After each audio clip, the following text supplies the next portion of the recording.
Hi friends, Vijay வெண்பா சீரியலோட latest promo பற்றி இந்த வீடியோவில் நாம் பார்க்கலாம். என்னடா இது இந்த அளவுக்கு கேவலமாக பண்ணிகிட்டு இருக்காங்க ராஜேஸ்வரி. இதையும் விஜய் நம்பிட்டு கொஞ்சம் கூட யோசிக்காமல் முட்டாள்தனமாக இருக்குது. டைரக்டர் சார், நீங்கள் என்ன தான் சார் எடுக்கிறீங்க? எப்போ பார்த்தாலும் ஹீரோயினை அசிங்கப்படுத்துகிற மாதிரியே அது மொக்க வில்லியை வச்சுக்கிட்டு இப்படி பண்ணிட்டு இருக்கீங்க அப்படின்றது இன்னைக்கு ப்ரோமோ பார்க்குறப்ப செம கடுப்பாயிடுச்சு அப்படின்னு நீங்களும் ஃபீல் பண்ணால் நம்ம வீடியோக்கு ஒரு லைக் பண்ணிக்கோங்க. ஒரு பிரச்சனை முடியறதுக்குள்ள சின்ன சின்ன பிரச்சனையாக உருவாக்குறாங்க ராஜேஸ்வரி. அவங்க பெரிய மாஸ் வில்லியாக இருப்பாங்கன்னு பார்த்தா ஒரு சில்லற வில்லியாக தாங்க இருக்காங்க. சின்னதாக மாட்டினாவே முடிஞ்சு போச்சு. அவங்க சில்லற வில்லியாக இருக்கிறதுக்கு மெயின் காரணமே நம்ம ஹீரோயின் தாங்க சொல்லணும். ஏன்னா அவங்க குட்ட அடங்கி போகிறாங்கல்ல, அதனால தான் இந்த சீப்பஸ்ட் வில்லி கூட பெரிய கெத்தாக தன்னை நினச்சிக்கிறாங்க தான் ஜெயிச்சுக்கிறோம் அப்படின்னு. ஸோ தொடர்ந்து ஒவ்வொரு விஷயமா அடுத்தடுத்து விஜய்க்கு மூச்சு விடாமல் கொடுத்துட்டு இருக்கிறதுனால விஜயும் கொஞ்சம் கூட மூளையை யூஸ் பண்ணாமல் அவங்க அக்கா போட்டதுக்கு தகுந்தாப்புலே ஆட்டம் போட்டுட்டு இருக்காரு. அவங்க அக்கா சுவிட்சை போட்டால் கரெக்டாக ஆடுறாரு, பயங்கரமாக பண்ணுறாரு.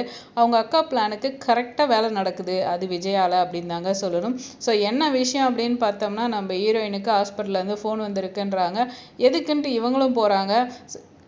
இவங்களும் அதே மாதிரி தான் கொஞ்சம் கூட பிளானில் யோசிக்காமல் பழைய மூளையெல்லாம் கழட்டி வச்சுட்டு விஜய் வீட்டுக்கு வந்துட்டாங்க போல இருக்கு. எப்பயும் அழுவாச்சிக்காவே தான் இப்படி நடந்துகிட்டே இருக்கே, கொஞ்சமாச்சும் எதிர்க்கணும் அப்படின்னு நம்ம மோட்டிவேஷன் அன்னபூர்ணி சொன்னாலும் இவங்க கேட்கறது இல்லை அப்படின்னு தாங்க சொல்லணும். ஸோ இந்த நிலையில் டாக்டர் இல்லைம்மா நாங்கள் அப்படி எதுவும் சொல்லலை அப்படின்னோன்னு அங்கே இருக்க நர்ஸோட இது பார்க்குறப்ப நமக்கு தெரிஞ்சிச்சு இது எல்லாமே இந்த மொக்க ராஜேஸ்வரி பண்ண வேலை தான் அப்படின்றது. ஸோ இப்படி சிக்கியிருக்க அப்படின்னு. ஸோ டாக்டரை பார்த்துட்டு இல்லை அப்படின்ற டீட்டெயிலை சொல்லி எல்லாத்தையும் பேசி முடிச்சுட்டு இங்கே வீட்டுக்கு வராங்க. அதுக்குள்ளே இங்கே ரஞ்சிதா ஒரு பெரிய வேலையை பற்ற வச்சுருக்காங்க. ரொம்ப நாளாக ரஞ்சிதாவுக்கு வேலை இல்லை. ராஜேஸ்வரி கூட சுற்றிட்டு இருக்கிறதும் இந்த பற்ற வைக்கிற வேலை தான். ஸோ விஜய்கிட்ட அவள் எங்கே திரும்ப போயிருக்கா, கைனகாலஜியை பார்க்க போயிருக்கா அப்படின்னோடனே விஜய்க்கு காண்டாயிடுச்சு. ஆக்சுவலாக விஜய்கிட்ட ஒன்று கேட்கணும், உங்களுக்கு என்ன அவள் கைனகாலஜியை பார்த்தா என்ன பிரச்சனை, உங்களுக்கு உண்மையில நம்பிக்கை இல்லையா அப்படின்ற ஒரு விஷயம் தான். உங்கள் அக்கா என்ன சொன்னாலும் முட்டாள்தனமாக நம்புவீங்களா? ஒரு பொண்ணுக்கு கைனகாலஜியை பார்க்கணுன்னு அவசியம் கிடையாதா அப்படின்ற நிலையில் ஒரு கேள்வி கேட்க தோணுது. அவங்க அக்கா என்ன சொன்னாலும் கொஞ்சமாச்சும் என்ன நடந்ததுன்னாச்சும் விசாரிக்கணும். அந்த துளி அறிவு கூட நம்ம விஜய்க்கு இல்லை அப்படின்றதாங்க சொல்லணும். ஸோ ரஞ்சிதா பேச்சை கேட்டுட்டு கரெக்டாக நம்ம ஹீரோயின் வந்தோடனே நீ ஹாஸ்பிட்டல் போனியா? ஆமாம் அப்படின்றாங்க. அவள் பேக்கை வாங்கி செக் பண்ணுன்றாங்க. எல்லாத்தையும் பக்காவாக பிளான் பண்ணி வச்சதுனால தான் பேக்கை செக் பண்ணுறாங்க. ஸோ அதில் டேப்லெட் இருக்குது. இந்த டேப்லெட் எதுக்கு யூஸ் பண்ணுறது தெரியுமா அப்படின்ற நிலையில் எல்லா விஷயத்தையுமே சொல்கிறாங்க.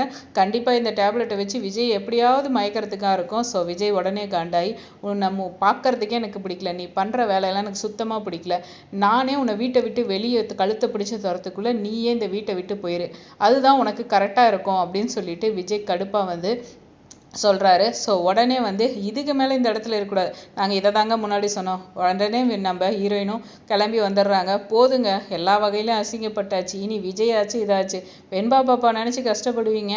இருந்தாலும் கொஞ்சமாச்சும் விஜய்க்கு மூளை இல்லாத இடத்துல இருக்கிறது வேஸ்ட்டு தாங்க. ஸோ நம்ம ஹீரோயினும் கிளம்பி வந்துடுறாங்க. வெயிட் பண்ணி பார்ப்போம் இனி என்ன நடக்க போகுது அப்படின்னு. இந்த வீடியோ உங்களுக்கு பிடிச்சிருந்தா லைக் பண்ணுங்கள், மறக்காம சேனலை சப்ஸ்கிரைப் பண்ணுங்கள்.